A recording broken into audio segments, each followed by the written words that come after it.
નમસ્કાર, હું સંજય ઇઝવા. મિત્રો, સુરત અને સુરત જિલ્લામાં આવેલા જે ખાડીપુર 2025માં જે આવેલા ખાડીપુર છે એના અનુસંધાને આપણા તંત્રને સુરત અને સુરત જિલ્લામાં આવેલા જે ખાડીપુર 2025માં જે આવેલા ખાડીપુર છે એના અનુસંધાને આપણા તંત્રને જગાડવા માટે અને કોર્ટમાં જવા માટેનું ચીમકી પણ આપેલું છે.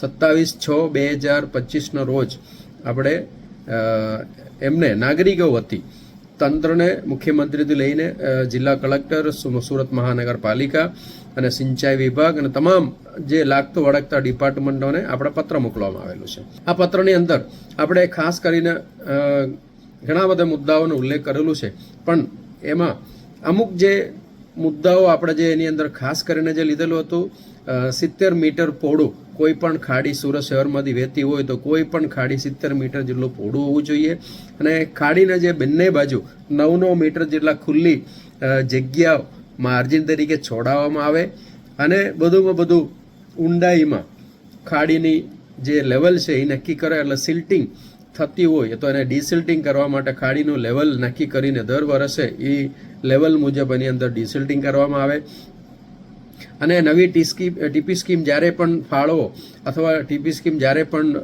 ફાઇનલ થાય ત્યારે એફપી ફાઇનલ પ્લોટ આ જે ખાડી કિનારે 70 મીટર વત્તા બંને બાજુ 9 મીટર છોડીને આપવા માટેનું જોગવાઈ કરે. ખાડી કિનારા બનાવવામાં આવેલા કાયદેસર અને ગેરકાયદેસર બંને જે દબાણો છે એ દૂર કરવા માટેનું પણ આપણે એની અંદર માંગણી કરવામાં આવેલ છે. અને તારીખ 5/7/2025ના રોજ એક સંકલન મીટિંગ ખાસ કરીને આ ખાડીપુર માટે બોલાવવામાં આવેલું છે કલેક્ટર દ્વારા.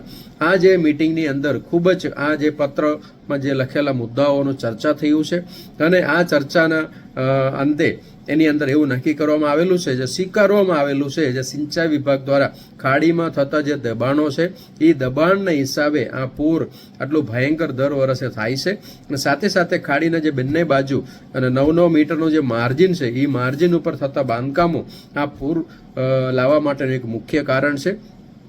અને આ જે પૂર લાવવા માટેનું અન્ય એક કારણમાં ગણાતું હોય છે સિલ્ટિંગ. આ ખાડીની અંદર સમયાંતરે ડિસિલ્ટિંગ થતું નથી, આ પણ એક પ્રશ્ન છે.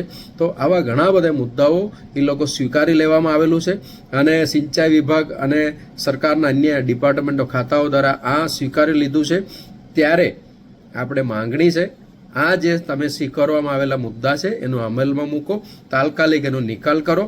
એક જાગૃત નાગરિક તરીકે તમે પણ પત્ર લખો, જે મેં જે પત્ર લખીને અત્યારે આ એક મીટિંગની અંદર આ તમામ મુદ્દાઓ પર જે ચર્ચા થયું છે, આ ચર્ચા આવનાર દિવસોમાં આપણને ખાડીપુરમાંથી બચાવશે એવી આશા છે. જો આ આગામી દિવસોમાં આ જે ચર્ચામાં થયેલા મુદ્દાઓનું જો અમલીકરણ ના આવે તો હું કોર્ટમાં જવા માટેનું પણ તૈયારી અત્યારે હાલમાં કરી રહ્યા છે. તો આવનાર દિવસોમાં અને આપણે કોર્ટમાં મળીશું, એ લોકોને સામે જવાબ લઈશું અને વર્ષ 2026માં ખાડીપુર ફરી ના આવે એના માટે એક જાગૃત નાગરિક તરીકેનો જે ફરજ હું બજાવી રહ્યો છું અને સાથે સાથે તમારા બધાને સાથની જરૂરિયાત છે. તમે પણ પત્ર લખો ખાડીપુર અંગે. તમારા મનમાં જે કંઈ પ્રશ્નો છે, તમારા મનમાં જે કંઈ સવાલો છે એ તમે તંત્રને લખીને મોકલો.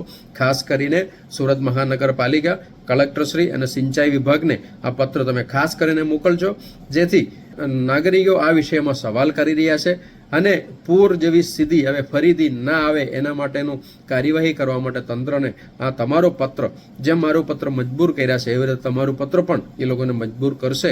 એ 100%ની વાત છે. એટલે જાગૃત થવાની જરૂરિયાત છે અને 5 મિનિટનો સમય આ ખાડીપુર માટે પણ તમે ફાળવજો. એક પત્ર લખવા માટેનો ટાઈમ કાઢજો. આવનાર દિવસોમાં આનું ફળ મળશે. જય હિન્દ, જય સંવિધાન.